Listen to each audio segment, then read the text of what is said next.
बिस्मिल्लाहिर्रहमानिर्रहीम, अस्सलाम वालेकुम। आपको बताते चलें कि बहुत ही अच्छी खबर है पाकिस्तानियों के लिए, टूरिस्ट वीज़े के लिए। जो पहले बताया जा रहा था दुबई के जो बड़े बड़े जो ट्रैवल एजेंसी वाले हैं, एजेंट हैं, उनकी जानिब से वहाँ पे और पाकिस्तान में शो करवाया गया था, जो मुख्तलिफ़ चैनलों में भी आया था कि पाकिस्तान के जो छोटे 11 गाँव हैं उनमें जो है पाबंदी लगा दी है दुबई ने और अबू धाबी ने।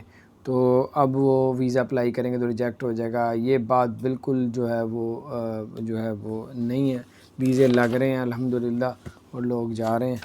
और वैसे थोड़ी सी बताया जा रहा है कि वैसे कोई प्रॉब्लम आई थी तो वीज़ों में थोड़ा सा इस तरह हुआ था, तो उन्होंने ये समझा कि जो ट्रैवल एजेंसी वाले थे कि शायद इनके वीज़े बंद कर दिए किसी वजह से। तो बहरहाल वीज़े कोई बंद नहीं हुए। अब आप लोग अप्लाई छोटे बड़े गांव शहर कहीं से भी पाकिस्तान से अप्लाई करें तो वीज़ा लगता है। तो 90 आप 100 अप्लाई करते हैं, 10-12 तो वैसे ही रिजेक्ट होते हैं। पूरी दुनिया का ये रूल है कि 10-15 वीज़े रिजेक्ट होते हैं, 90-80 वीज़े लग जाते हैं। तो ये तो कोई मसला नहीं है। और दूसरी बात ये कि सऊदी अरब ने जो पाबंदियाँ लगाई हुई थी कोरोना की वजह से SOP पे, वो उन्होंने पाबंदी उठा दी है।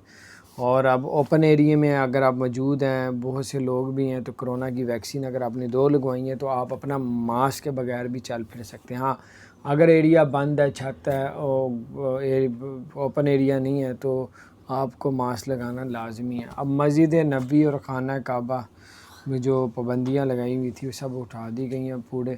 और जो 6-6 फुट पे जो नमाज़ें अदा की जाती वो भी ख़त्म कर दी। अब आप साथ साथ खड़े होकर नमाज़ अदा कर सकते हैं। तो बहुत बड़ी ख़बर है, मैंने कहा आपसे शेयर करूं। उसके बाद जो है वो 21 अक्टूबर को जो है दुबई में छुट्टियां आ रही हैं। 12 रबीउल अव्वल की शुरू हो रही थी, साथ मज़ीद 2 और दे दी। तो ये थी बहुत बड़ी अपडेट्स, मैंने कहा आपको शेयर करूं। अपना ख्याल रखें, चैनल को सब्सक्राइब नहीं किया।